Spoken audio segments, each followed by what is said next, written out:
Hey everyone, welcome back to 22 Panels. This is the podcast that aims to examine, explore, and elevate the medium of comics. I am Tyler, and across the interwebs from me is Tad. Hey Tad, how's it going? Thought you were gonna find the sound effect. The thwip. I know. I keep saying that. That's gonna be the running joke. Tyler's gonna find the sound effect. I mean, didn't you specifically say the last time that you were gonna as soon Yeah, as we went off air, go find the sound effect? I know. I just And then something happened, and I just got. Wait. You mean you have a life other than this podcast, man? Yeah. So anyway, this evening we have I can't come up with a good adjective right now. Zach, you're the writer. Come up with a good adjective for Guy. We yourself. have that guy. That We have, guy, we have this guy here. This The guy. indubitable. Zack Hey, Kaplan. what indubitable? Indomitable? Yeah, Indubitable? that too. Indubitably? Indubitably. I don't know. Yeah. Uh, We'll work on it. Zach Kaplan returning to this show. Yes, a pleasure. We talked to him. We actually I talked to you about Beyond Real already, Mhm. but you hadn't put it in my hands. So now you've put it in my hands, so we That's can right. really talk about it. Yes. Did Before, we Yeah. did we podcast about it? We did. Wow. Yes, but now I think I was your first podcast. Tyler wasn't available that night, so Tyler's happy to be here. yeah, But I think I was the first podcast you talked about it. we were teasing it. Now we Right. get to go. Now Well, we get you to go thought beyond. that you were going to manage to get issue 1 into my hands in time for and the we show, didn't. and then You're you right. didn't. Right. Which is why you got the nagging emails from me from time to That's time, because right. you sold it so Rightfully well. so. Rightfully You sold it so. so well that I'm sitting there going, I thought that we were like hours Well, away from and issue 1. we announced Beyond Real with Vault Comics back at San Diego Comic-Con, and we were Yeah. slated initially for October, and we can talk about it, but we extended, we pushed the release till this upcoming December 13th because Vault decided to give it away to retailers for free, and that took Now some you additional. have 100,000 plus Crazy. orders. that's Yeah. amazing. And Yes. I'm pretty certain I was doing some back of the napkin math. I don't think there are enough comic shops for that to mean that they only took free copies. Oh no, yeah, I mean, you got real orders, right? Even though you gave Yes. up to 25 copies away for free, there are stores that believed in this so much that they paid for some too. There absolutely, and there's some amazing variants by we have the A cover series by John Pearson, which I believe is the only free retailer cover, and then Fabian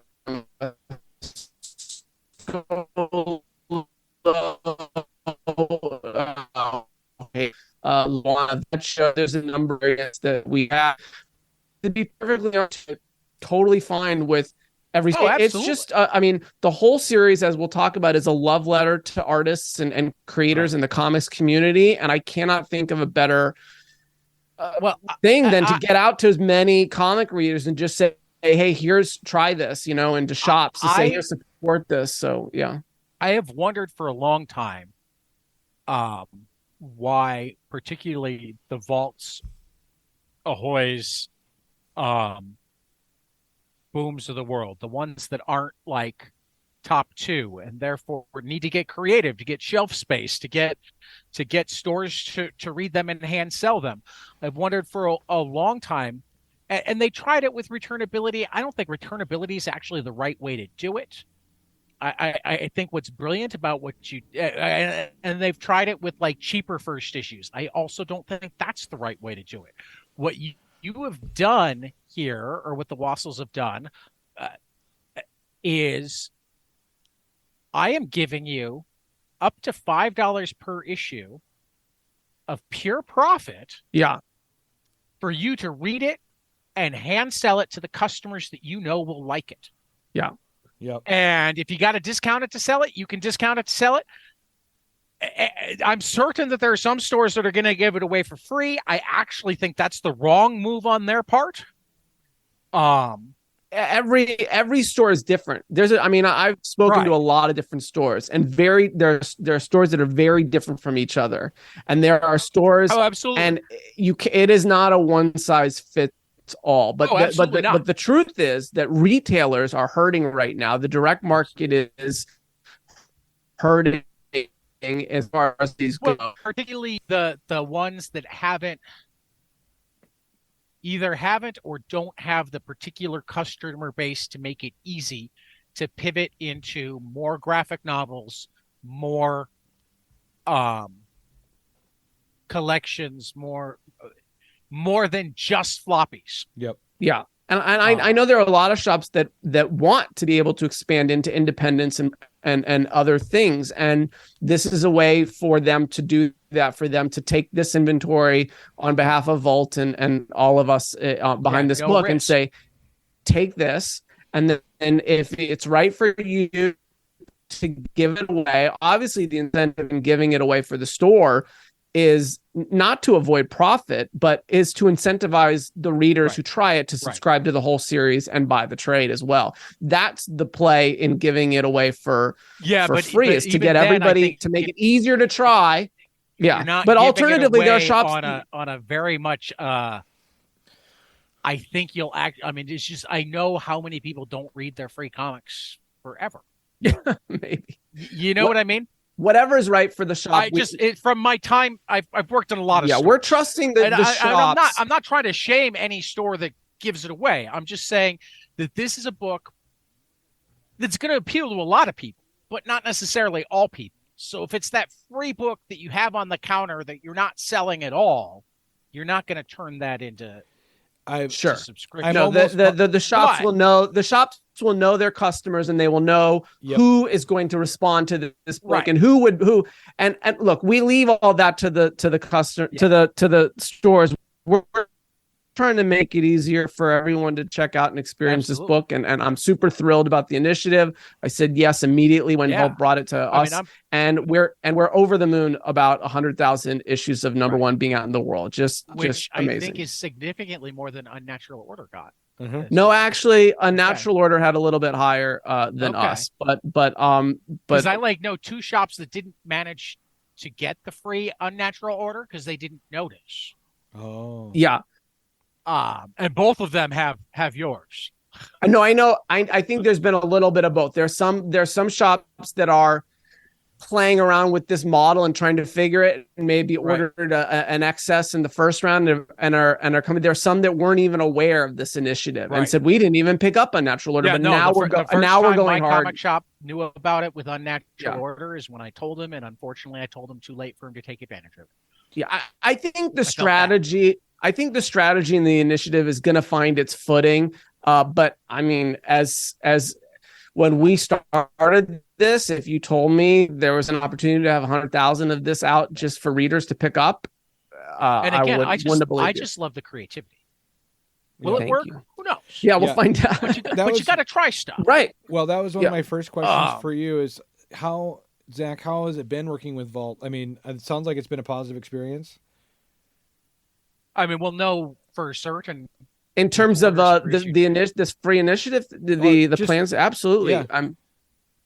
Well, this is my second Vault book. I mean, I had a great experience on working with them on Mindset, which was my first Vault comic, and now Beyond Real. And I find Vault to be a really fantastic publisher to not only do things that take risks at, but they really, kind of a small boutique sort of publisher that puts their heart behind almost everything they do. And I really love their approach to getting the word out, to sharing their passion for a series. They don't really take a series every publisher is going to have, but you're never going to find a Vault comic where Vault is not all in on that comic. And so, it's been another great experience making this. That's Vault and Ahoy are the two companies I look at right now that I feel like they really know what they are, and because they know what they are, they're able to do just a fantastic job because they decided what they were going to want to be. They curated the absolute best of what they want to be. You won't find better horror, sci-fi, fantasy than you find at Vault. Yeah. You won't find better love letters to the golden age with humor and whatnot than you find at Ahoy. Totally It's just agree. what they've decided to do. They both do it really well. Yeah. I think it's absolutely a blueprint for any of the other small publishers. Really, I mean, I haven't been able to peg exactly what they're doing, but Oni seems to have, since their bankruptcy, seems to have gone and, okay, this is what we want to try to be. And I can't put words to it yet because they're having they need more time. They need more time to to see what direction But the new Oni is going to take for sure. And, yeah. but it feels much more curated than it had been for a few years. Well, I'll tell you guys, when I first pitched Beyond Real to Vault and to Adrian, it was very much with this is a Vault book. I said to him, like, and that's the advantage for creators. Yeah, this is a book that I think is absolutely right for Vault. It's taking a crazy chance. The premise is to work with 7 or so different artists across this series. It's not anybody who happened to have not listened to, John, I know you listened to Zack already. Please listen again. He's great. But anybody who happens to be listening to Zack Kaplan for the first time with us. Are we living in a computer simulation? This is this theory, this idea that has kind of become very prominent in science communities and futures communities. It's no joke that there is a lot of very legitimate scientists who think that all of this may in fact be some sort of created simulation, and we are all inside of it. And it's fascinating stuff. And it made me wonder, if we're dealing with creation, what if the creation that we're inside is not digital and computery and matrixy, but artistic? And so the story looks at a struggling artist who experiences a car accident, begins to experience these strange phenomena, and ultimately discovers that she is living inside a artistic view of a simulation. And she goes on a very mythic sci-fi adventure through the layers of the simulation to rescue her lover, who has fallen into a coma as a result of the same accident. And it's got 7 different artists, 2 colorists, 1 letterer, drawing in back and forth across the entire series. It is, I think, going to be one of the most beautiful series of the year, whichever year you put it in. 3 issues, absolutely. And 4 and 5 are breathtaking as well. So I send them my direction anytime you want. As soon as they're ready, I will. Waiting 4 months to read the next book. I will. Would be very painful, Zack. I don't think you'll wait. I don't think you'll wait that long. Yeah. And so it's a love letter to comics and to artists and to the whole community about what it means to be a creative, what it means to have all those doubts and face the world and question your path and question if we are in a simulation, is everything meant to be, or do we have any choice? It deals with a lot of very deep, heavy, existential kind of questions. It deals with the issue of loss and grief, and it's beautiful. And I cannot wait for readers. In all honesty, anybody who enjoys thought-provoking stories, I think you will love this book. Yeah, and particularly if you like thought-provoking sci-fi. Yeah. But it is also it's probably one of the least sci-fi books that I've done too. I mean, I've done robots and aliens and crime travel. This is like Mindset will like this. Mm-hmm. Yeah. It deals with some of the same interpersonal trust. Absolutely. But I think Mindset Mindset leans dark and nihilistic at times. And this book, hopeful. I hope so. Although I don't, I think it's a ride there's too. 2 more issues to go. It's a ride. Though I got to ask, for the first 3 issues, you've only got the 2 artists listed. Have we only seen those 2 so far? There are, not sure what you're asking, but I'll take the opportunity to break down the 7 artists and what they're. Okay. So we have Fabiana Mascolo, who is an amazing artist who starts our series off She's worked on Firefly, an amazing book called Yasmin, and Buffy. So many great things. She works as a colorist too. But on this book, Jordi Belair colored her, Eisner-winning Jordi Belair. And they start us off in issue 1 at the very tail end of that. Tony Fajula picks up. Tony Fajula, you might know his work from a TKO book called Forgotten Blade.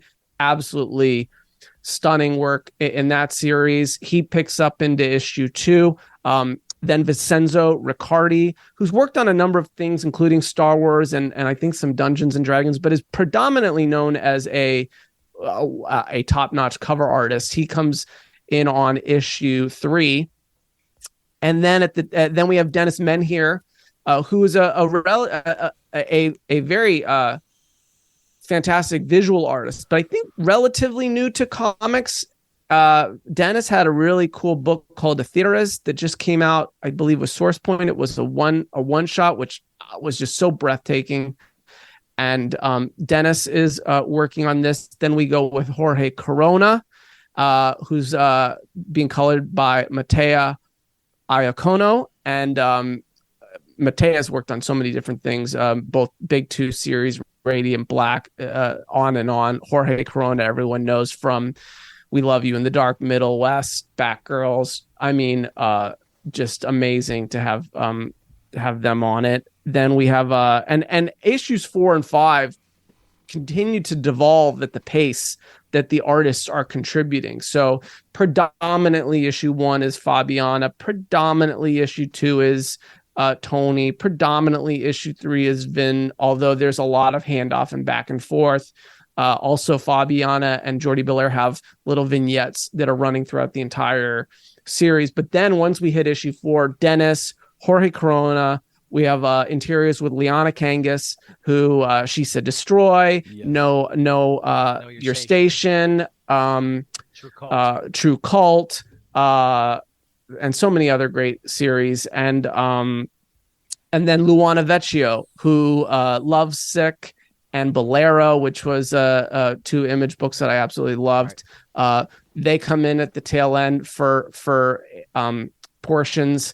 And the last 2 issues is just the pace picks up, not just in terms of the storytelling, but in terms of the varying art styles, which requires a lot more collaboration and integration. So there's 7 different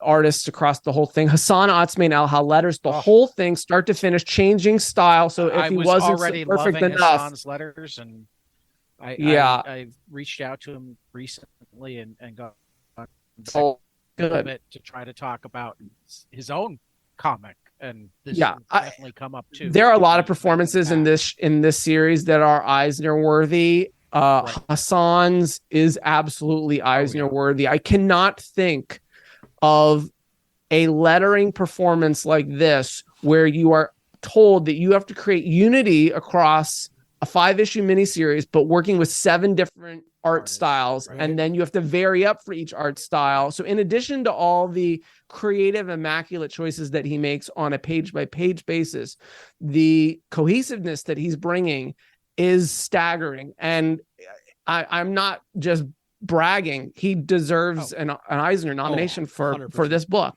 The lettering is crazy. I was just bringing up, because you've got lots of time till print. Yeah. That right now, all of the first 3 issues on the cover just say Kaplan, Mascolo, Fajula. No, you're looking at an old. You're looking at an old. Okay. That's what I was told. Yeah, absolutely. Absolutely. You are looking at I bring that up and it doesn't get looked at, and you're then probably it comes looking out at an announcement, and actually somebody. no, and the new covers have a little white stripe down the side. These have the white stripe, but they only have the first 2. I'll take a look at it. Absolutely. His name will be on there for sure. Well, no, it's I mean, it's just what I'm saying is of the 7 artists, all 3 of the first books only have the Mascolo and Fajula. Yeah, Belair. The third book should have the third book might have there might be a misprint there, but each And again, the heavy lifting Absolutely. of coordinating all of this back and forth. Each issue, the cover will have every artist that worked on that issue. And at the end of it, yeah, and by the end of it, it'll be longer and longer. It would, it made helpful. Yeah. Sometimes when there's any moving parts, that extra set of eyes that says, "Hey, did you look at this?" And I'll praise both Adrian and Dershing-Helmer, who is the other managing editor on this book, because they have all of these different pieces. It was very challenging because you've got artists that are drawing things that other artists are creating and going back and forth. And the whole thing is non-linear and very surrealist at times. So you have artists drawing each other's worlds in the background. It required a lot of logistics. So for everybody to be able to look at where yeah. Did I notice or was this accidental? Kind of Wizard of Oz motif in terms of how the story's going, particularly once. Yeah, but I think so. I think there's a little bit of Wizard of Oz to it for sure. Everybody come up with a wish. I'm sure it all happens in the end. Yeah, I definitely think there's a bit of a. I think that any story is going to fall back against some sort of kind of preset familiarities, despite whatever you choose to break. I was thinking if it was subconsciously there. No, I am such a. Yeah, I think Oz very much we've even. I think we've even said that it's kind of like Matrix meets Wizard of Oz in the sense that there are three characters and they do end up kind of going on a very classic, mythic quest to find the creator at the center of the simulation, and they all have different things that they're hoping to obtain. And so it is a very basic adventure structure in that regard until it's not. But yeah. Isn't that always the way it works? Until it's not. Yes. If I'm doing it right. Yeah. I'm trying to keep some twists and turns, and I think there's a lot of subjectiveness to this story. Hopefully, readers will read it and have kind of questions. But yeah, for sure. Felt like heavily Wizard of Oz to me was the third one. Right. Yes. Just had that. Yes. To see the wizard feel to it. But then a nice twist. I think too, one of the reasons that we do that is because two reasons. One. That issue is very much about artists finding their way, and so it very much becomes a searching adventure in that story about what as an artist, when you have the basic tools that you understand how to create, and you're looking for your style, for your place in the world of art, how do you find that place? How do you find that style? And so these characters are going on kind of a very fantasy sort of, and that really allows us to show off Vincenzo Riccardi's amazing work. This is a world in issue 3 where nature is personified, and every single thing you see is almost coming to life. And there's very few artists I can imagine. We say it as first double page spread, and I think you've got 2 double page spreads in a row near the beginning. Yeah, they're a colorful blast of it's almost like a river, but it's not. I think we're foreshadowing in here as I look at it. There aren't a lot of places that we have talking trees, but that's one of them. We do have talking trees, yes.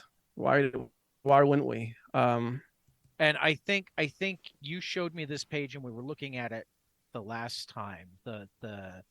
The hill that turns into like Mother Earth. Oh yeah. Crazy. I mean, and I'm just noticing in the rain,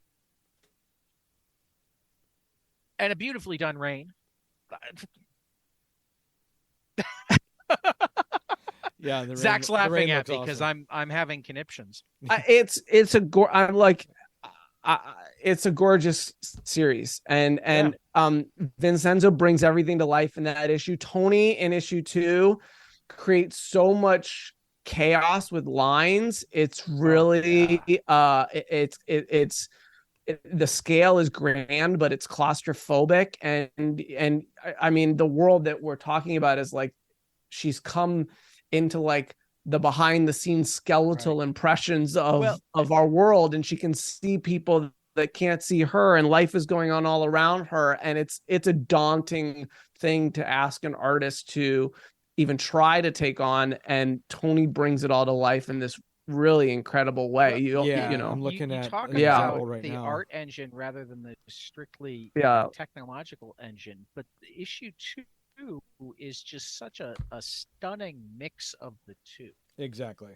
I mean, it's like, because it's like the first layer of your of reality. This is the digital layer of the simulation, and then you go into, it gets more metaphysical as we go, for sure. Okay. And it gets a higher functioning level of abstraction and surrealism. And in the beginning, it is a bit more structural. And so something the whole, and this is the whole series. So this is something that I'll reveal. The whole series, in being a love letter to artists, is not just about watching June try to get to the center of the simulation and find the creator. It's also about her self-discovery as an artist, and about all of our experiences as artists. So each issue firms up a particular aspect that we deal with as creative people. And so the second one is about how you use the tools and the craft of creation and the rules of creation. Because I think any creative person, in the very beginning, you learn the rules and you learn the form, and you ask yourself, when and how can I break this? And so that's what that first issue is all about. That second issue is all about. It's about understanding how to view the form that you have been given. And so it is in design of the narrative, the world that they find themselves in is a world of structure, and a world of rules, and a world of rigid form. And June is asking, how am I supposed to work with this? When do I break this? And again, I'm willing to bet that this is more something that I tell my students when they're reading anything, that they're the final collaborator. Because the nature of narrative is that it's going to be interpreted differently, and therefore this is also the result of us getting smart, the result of us having generations to stand on the shoulders of. The result of us not having to learn everything all over again, right, has made the world more digital and more sterile, and broken it down to, so this idea that in this simulation you're going backwards from your digital computerized into the more mystical, more magical, more whatever worlds, is kind of that in reverse, and makes so much sense. Yeah, that's a good way of looking at it. The civilization is fading away. The bones of creation are becoming more formative and basic, and so that's why a little Douglas Adams thrown in to boot. The whole idea that when we got to build the computer to come up with the ultimate question. What they build is a planet. Right. Yeah. I mean, and so that's the way we kind of played with the whole series. I mean, it's a really deep, fun thing. We play with predetermination, fate versus choice. Like, what if we're innocent? I hope you don't mind, and hopefully I made a buyer out of them. I told them when it was coming out, etc. But I had a student that was trying to get which philosopher first dealt with the students in a philosophy class, and I already passed off Fred Van Lente and Ryan Dunleavy's Action Philosophers, and that's been incredibly helpful to them. But on the day where they were trying to wrap their head around, again, I'm kind of blank on the philosopher right now. Essentially, one that dealt with Choice. kind of a simulation Oh yeah. theory. And the cave it's not Nietzsche, is it? Is it No, well, I mean, the cave is earlier. That's Plato. I should know this too. No, And I'm blinking. It's like before computer age, but like 18th or 19th. It's a more obscure one. It's not one Plato. that had. That's Plato for sure. All right. Kind of told them what was going on, and Great. like everything clicked in for them, and they were able to immediately write their paper from there. So that's wonderful.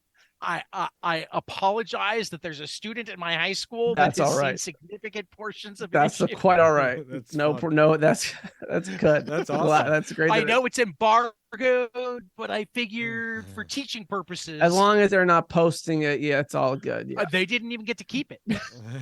They got to look at it on that's my fine. iPad. That's fine. Yeah, I mean, unless they were able to like photographically hold it in their head and then go draw it at home. Yeah. Yeah. No, I mean, in which case we need to hire them. I like, you guys know, I mean, from mindset, and I think all of my works, I like to play around with these questions, and I like to pose these questions, and the reader is the ultimate collaborator in terms of making choices early on about where they think these questions should be headed, and that's going to kind of and how they interpret this, that, I mean, particularly in comics where there's not just one person to interpret. Right. And so what do they think the story's trajectory and meaning is based on the way they're choosing to answer these questions? Yeah, and how do they interpret this part of the art versus that part of the art? How do they interpret this turn of phrase? How do they interpret that expression that possibly didn't mean anything to the artist drawing it, but I want to talk about the first issue because we're raving about the second and third issue, but the first issue, Fabiana Mascolo is such an amazing artist. Issue made me cry. Yeah, did it? It was a tearjerker. Yeah, it's heartfelt. First issue made me cry. Thank you. I appreciate that. I mean, I've read the first issue like 4 times now, and it makes me cry every time, Zach. That's true. Good. I'm glad. They can read the first issue themselves in like 2 weeks. It's heartfelt. But you know what? I've talked about this. It's like this series starts off not with a big futuristic city or any sort of flashy sci-fi. Like a lot of the visuals keep getting more and more profound, but in the beginning it's the characters that are profound and this ordinary world that is profound and the emotion is profound. And June as someone you're attracted to despite a little bit of chaos and a little bit of uncertainty is you mean that's not what makes or maybe because of because of I mean she's a very complex character and it's a real joy to bring someone like this to life. To her professor and the person that she had the opportunity to be part of their studio or whatever. Oh yeah. You're a little here and a little there, and you don't know where you want to be and who you are. Which is all does that make you? And I'm sitting there going, Michael Chabon? Yeah, it's all of us. Neil Gaiman? Yeah, that's all of us. Yeah. I mean, like so many of my favorite artists. Yes. Yeah. It's an awful thing. It's an awful thing to tell a creator you should know where you're going, or you don't know where you're going, or you don't know who you want to be.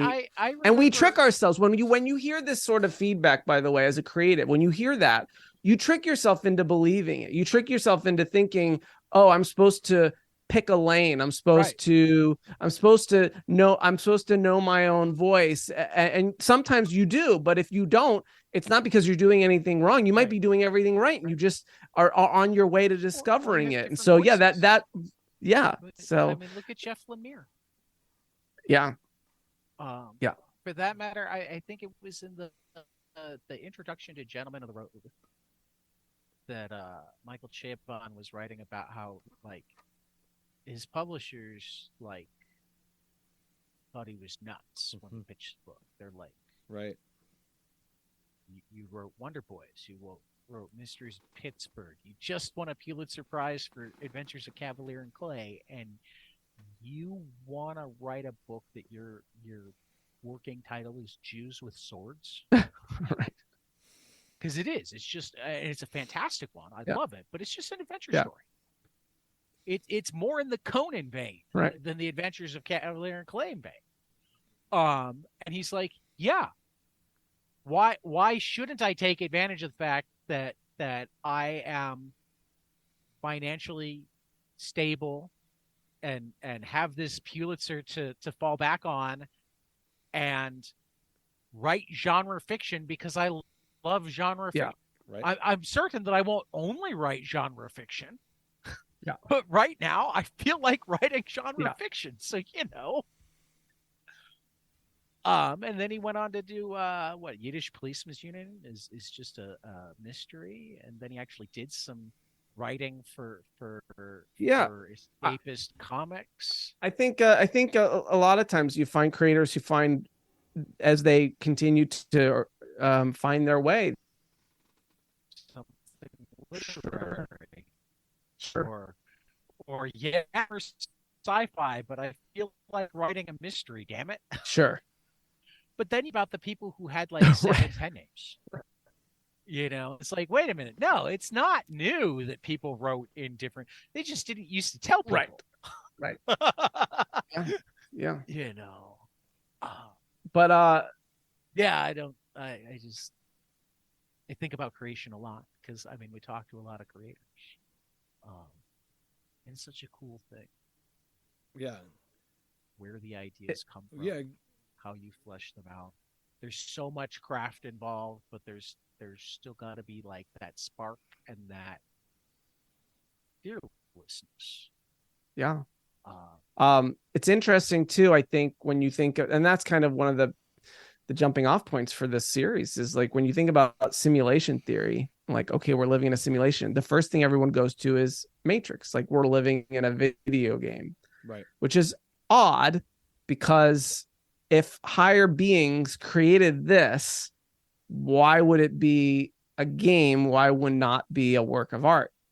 Like creators create art. Art is messy. Art is messy. Some of like our kids' generation, certainly my kids' generation, Tyler's oldest son's generation. Yeah. Are the first generation that are starting to really make that argument. Hardcore. You've had some argument before, particularly with board games or role-playing games, but you're hearing it made more and more, even with video games. This is an art form. Writing the story for a video game is just like writing. In fact, it's harder. It's writing a choose-your-own-adventure story that works in real time. Sure, exactly. Well, there are some breathtaking movie. I'm a gamer myself, and I love playing, Last of Us or Ghost of Tsushima. There are some gorgeous storytelling going on in video games right now, and it gets richer every year. I wish I was better at playing video games because so many people tell me about. There's an easy setting. Those guys will fall down at the first swing. I want to be a gamer so bad, but I just don't have the time. No, I don't have the time either. I usually play like one game a year, and I haven't even done it this year because I've been so busy. You play a lot. You play a lot of baseball. Play a lot of baseball. That's easy to dive into. I was so happy when they added Negro League players for the show this year.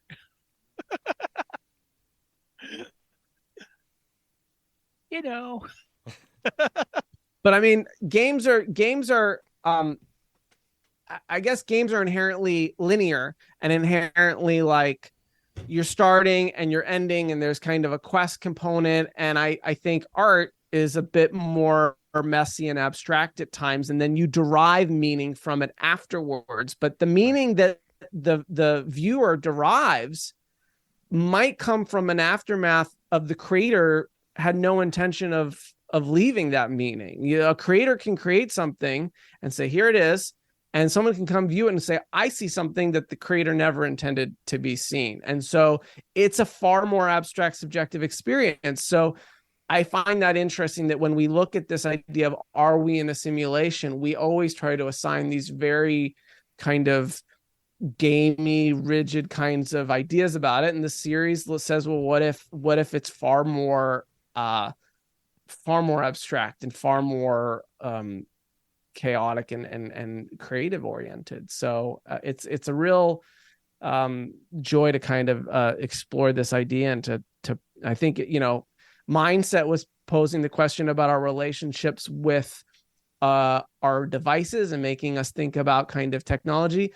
This is kind of, I think, making us think about life, and when things go bad in life, how we choose to view them. That's the real question here, is if something happens, do you say, well, this was meant to happen, there's no meaning? How do you prescribe meaning to the things in your life? That's kind of, as someone who's the creative person of your own life, you're telling your own story. So it's really been a lot of fun to kind of explore and probe, for sure. I also thought it was interesting the way, and incredibly real. I mean, I'm married to an artist, and tend to be much more intellectual, logical, etc. So I loved the couple pairing at the beginning. I can't remember his name right now. Eli. Eli. Okay, so I didn't remember his name. I just didn't remember it confidently enough.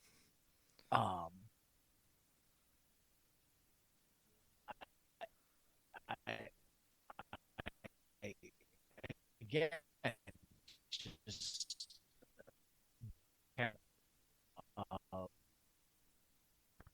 it's people who think inspire each other, clearly inspire each other. I mean, the one idea, and the reason I love comics is like,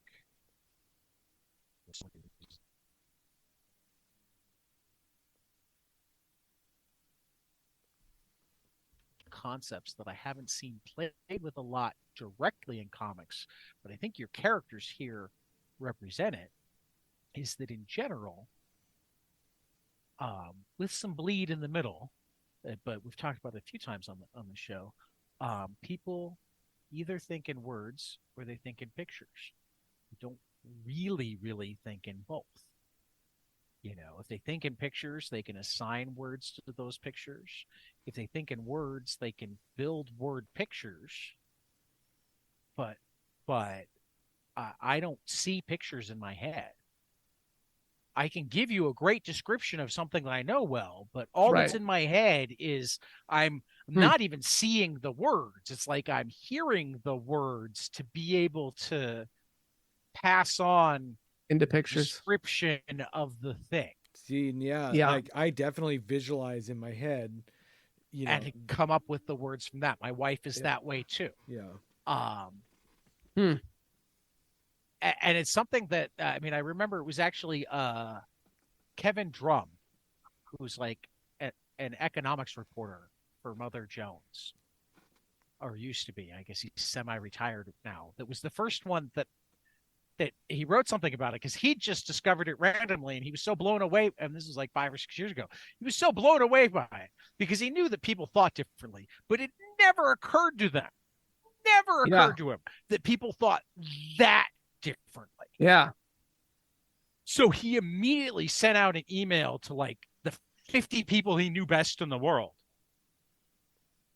explaining this and asking them how they thought. And it was almost a 50-50 split. I don't know what I am. He was shocked. Yeah. At first he was shocked. And then when he started looking at who was on which side, he went, oh no, that makes sense. Oh, interesting. And when I brought this up with my wife, and she's like, I think in pictures. You think in words? And I'm like, yeah. I remember that conversation. There was another way to do it until 10 minutes ago. And it's like it immediately so much made sense to us in terms of various communication issues we sometimes had. Sure. Interesting. Yeah. For that matter, it came up today when I was working on physics with one of my students. And I just suddenly went, you think in pictures, don't you? She's like, yeah. And I'm like, okay, I think in words, and this is why I've been doing it this way and whatnot. But if you think in pictures, then You need to try to visualize this and visualize that to help you. I mean, it's fascinating, and I think that you brought it back to the couple at the beginning of Beyond Real. I mean, Right, yep. June and Eli are cut from two completely different perspectives on life. Right. You know, they're in love, but he absolutely thinks that perception can things can be both predetermined, but perception can have an influence. She absolutely thinks that there is no predetermination, Right. and they are viewing it quite differently. I'd be curious. I don't It know which depends on one's your thinking words and definition of which one. Predetermination. Yeah. Because I mean, if you believe that there's a set of unbreakable laws of physics, that's one level of predetermination. Absolutely. It doesn't prevent you from having free will, but I can will it all I want. If I jump off a building, gravity's going to make me go down. Right. Sure. but are your choices really free will? Well, and that's where it all gets really complicated. Or are we all bots? Are we all we're many neurons? We're many neurons built of both genetics and experiences and things. I mean, but even when you're talking complex AI, it doesn't. Zach, can I ask you what do you actually believe? I think that there is far more predetermination than we give credit to. Okay. I think that we are formed by our parents and our genetics and our environment and the things that happen to us. Yeah. And I think that when you pick a landmark choice in your life that you think you made, I think you were made to make that choice. Okay. Based on everything that happened before. And so you can say, I'm not going on that trip. And I might say, you never were going to choose to go on that trip. Who you are, if we were to break you down into code, Yep. you were never going on that trip. So I think a lot of times we think that now, I think there is some flexibility, and I don't think it's so rigid that everything is completely determined. I think there is flexibility in it all, and there is choice in it all. But I think that we all have people we know so well that we can predict some of the things they're going to say and do. Yep. And we all and you meet people that you create connections with, and you can look at those connections and say, there's a reason this connection works. So there's a reason this polarization, I just don't get along with that person. There are certain things that are not by chance, that these things can be extrapolated based on who we are as people. And so I think that rain falls and electrons spin, and people make choices based on who they are. And I think there is a certain inherent level of code to it. I love quantum physics and learning more about quantum physics. I do believe that the light comes through the slit and it hits the picture in a couple different places. So I do think there are different paths that things happen on, but it doesn't hit the piece of paper in every, Right.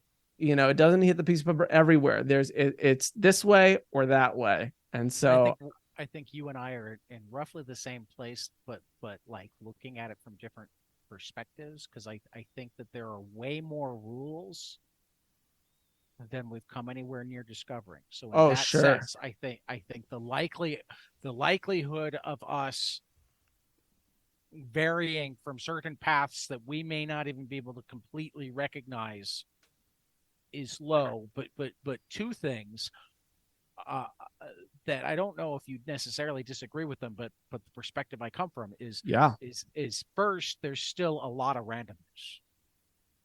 And randomness can have a massive effect. Yes, I agree. In terms of changing things. And the second is, it's not impossible to change should you decide to, but it requires identifying what set of rules, processes, triggers, whatever led you to being likely to take this position, this decision, whatnot, deciding that even knowing that you still want to change and Absolutely. then working from like a very granular level. Right. Yeah, I mean, and there's science to back both those things up. There are studies where people have changed their behavior on a dime, that they someone who never exercised a day in their life goes on to become a marathon runner, and it's all due to like one visit with the doctor. Like there are plenty of one heart attack scare, or yes, yeah, there are all sorts of things like this, or there's randomness where doctors would say that this person had a 98% chance of dying and they live.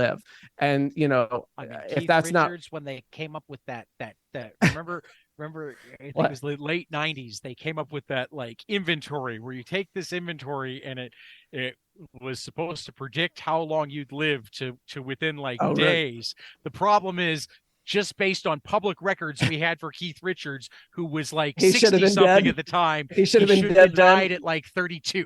Yeah. How old is he now? He's probably in his 80s, right? I don't know, but and I'm trying not to be too happy about this, because in one side I feel kind of bad anytime I'm happy when somebody dies. But I just got the alert literally seconds ago. Henry Kissinger is no longer breathing. And I got to say, that's just a shame. That is a shame. I don't know how old was he? 100. Wow. 100. I mean, I remember they had a big gala for his 100th birthday. And truth be told, though, I have a hard time, and maybe I'm just a jerk, I have a hard time mourning someone when they have a great life and they live to 100. Yeah. It's kind of like, no. Yeah, that's in there. I mean, like that's really nothing. Like that's like sign me up. Like I guess it all depends on your definition of mourning too.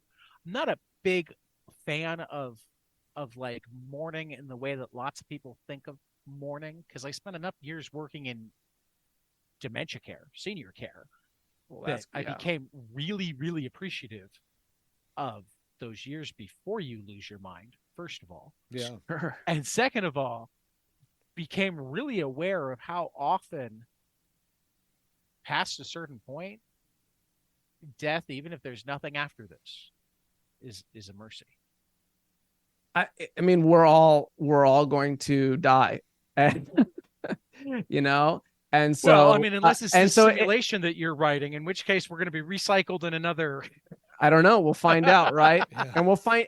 But right, getting back or to we're going to crack the code. Maybe it's going to be, we just read the Inkles, so we're going to get put into the new clone body. All right, here's the bringing it all back so we can close on it. That's the point. The point is the uncertainty and the doubt that we go through life with, asking ourselves if we're on the right path, if we're making the right choices. All of this is this person's death or this person's loss or this situation really supposed to happen? Does this just suck? Why me?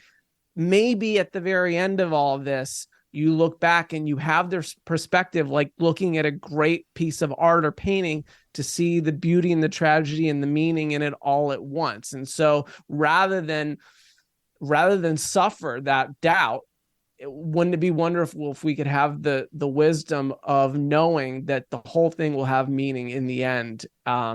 And that's kind of the taking the creator's experience, laying it on this story. That's kind of, yeah. But I'm going to ask two quick questions, one of which I'm certain I've asked you before. Let's do it. To wrap this up. The first is, what Beyond Real comes out December 13th? Well, yeah, absolutely. That was that. We wouldn't let. If you want, I'll say that every 30 seconds for the rest of the episode. Wait a minute, Zach. Beyond Real comes out December 13th. December 13th. Right. But what compels you to tell these stories through comics? And then particularly as you're talking about making profound statements through comics, and I believe that lots of comics have done so through the years. Exactly. Name one comic that changed the way you think. Oh boy. Not just, I mean, like literally you read it and had the experience that you're hoping for this comic. I love comics because I like the collaborative experience that I have making something with artists. And I like the collaborative experience that we have when we share it with readers. I find comics to be one of the most interactive, immediate shared experiences that creators have with readers. I think more so than in anything else, for me anyway. The only storytelling form that requires active participation on the part of the consumer. They have to meld the words and pictures. So for me, that's why I really love this medium more than any other. And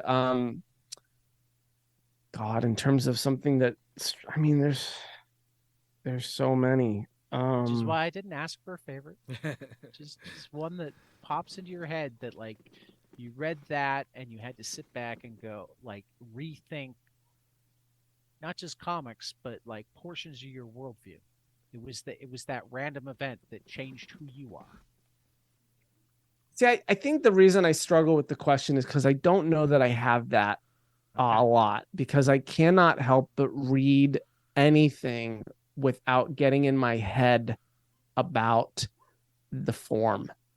And so I'm struggling to think about things where I wasn't obsessed with the form, like Sandman or Watchmen or Why the Last Man, anything with men. You know, that I was more engaged. Zach just outed himself as a misogynist. Oh man. Yeah. What just so happened? Sandman, Watchmen, Why the Last Man. I just happened to name three. You're the one Tom King's writing about in Wonder Woman. I hope not. I know I don't. Well, but how is the form changed? Because I know that sometimes for me, it is thinking about the form that changes how I look at the world. I mean, you just listed 3 titles that have very different forms. Tons, yeah, right. For that matter, one of the things I love about Beyond Real, one of the things it's already doing to me is it's changing the way I look at the form of comics. It's changing the way. Well, that's a high compliment. Thank you. I try to look. I mean, it's affecting the way that I talk to my students, because it's making me look that much deeper into, okay, what's the motivation here? Where are they coming from? And these are all things that I was prone to. I'm not saying that it's the only thing that's done that. Sure. But it's that next level outside of the box that changes, like, even a little bit, the perspective of, oh wait, I automatically think, are they hungry? Did they have a fight with mom? Are they tired? Did they have a boyfriend issue? But I didn't think about, this story's about this, and did they have a parent that went, I mean, just. I'm trying to think of something. I mean, for that matter, today, the fact that I wound up, even though it's a question that comes more to mind than it used to. The reason I asked that girl I was working with physics on about whether or not she thought in pictures or words was entirely because I had just finished reading the first 3 issues of Beyond Real, and therefore I was looking at a completely different level of, wait a minute, perspective matters. I feel like I'm gonna think of a dozen after this interview, and I'll okay. all of them. Okay, I have one that has profoundly affected my perspective of my thought about virtual reality and the future, which is Tokyo Ghost. Remender's Tokyo Ghost. Despite, the addiction to virtual reality, that stays with me. I cannot think about virtual reality without thinking that there will be some people who cannot get out of this chair and they are stuck in and addicted to it. And I think that was such a unique way to explore that sci-fi trope of being in virtual reality So that's one that definitely lives in my head. I'm gonna have to reread this again now. What I remember most about this book is I love Rick Remender and I love Sean Murphy, and I had somehow missed this when it came out, missed it for years. Oh my God. Yeah. And when I read it, I went in with high expectations and I read it all in one sitting and went, oh my God, how can the creator of Deadly Class and the creator of White Knight have done this book that I just finished reading? It's fresh in my mind and it's already my favorite work that either one of them has ever done. Yeah, I love Deadly Class so much, but and I love Black Science a lot, but Tokyo Ghost is more condensed, and I think you get a lot more heartache and a lot more commentary in a much tighter space, and especially the commentary about, it's so cynical about how virtual reality in the future might really mess some people up, and that lives. But at the same time, when we even just think about even those of us who are aware of it and try not to, how connected we can be to our phones. Imagine it being completely immersive. Yeah, someone should write a comic about our phones and us. Well, didn't Alex Packnadle kind of do that with Friendo? He did. Yeah. And you did. Or did I? Oh yeah, mindset, I did. That's true. Yeah. What was do you want to spend any time pitching your other book, or do you want to go put your kids to bed and we'll talk? No, I'll give everyone one final closing sneak peek. I've got another series coming out in February with Dark Horse called Kill All Immortals. It is a bloodthirsty action adventure about a modern day family of immortal Vikings, a billionaire banking empire living in the shadows, and about the youngest daughter, Frey, who basically wants out of the family and has to fight through her siblings to get out. And it's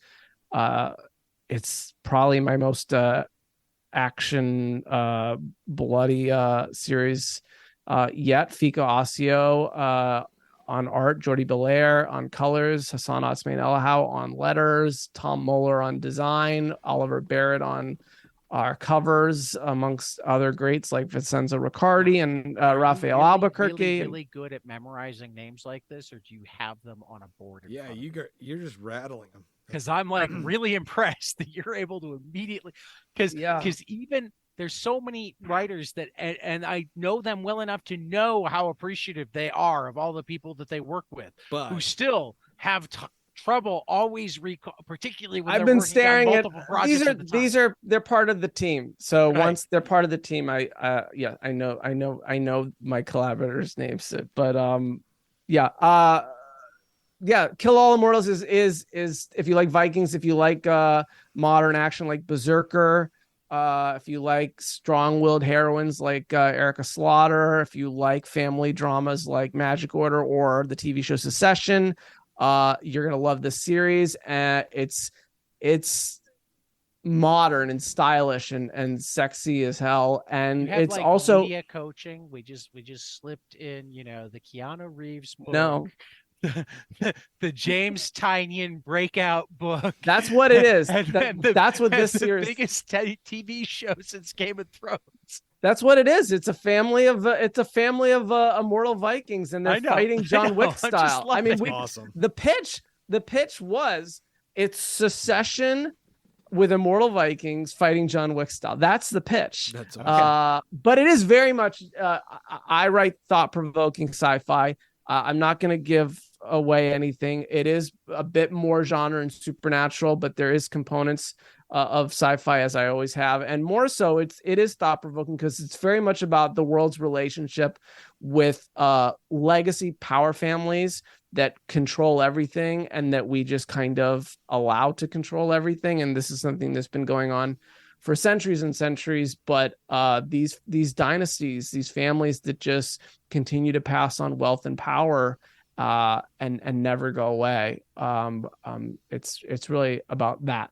and about our relationship with that, and about the people in those families' relationship with that, and kind of how we view that in the modern world. So I think for readers who have loved my other work and like the thought-provoking stuff that I write, Kill All Immortals will do that just with a bloody axe in hand.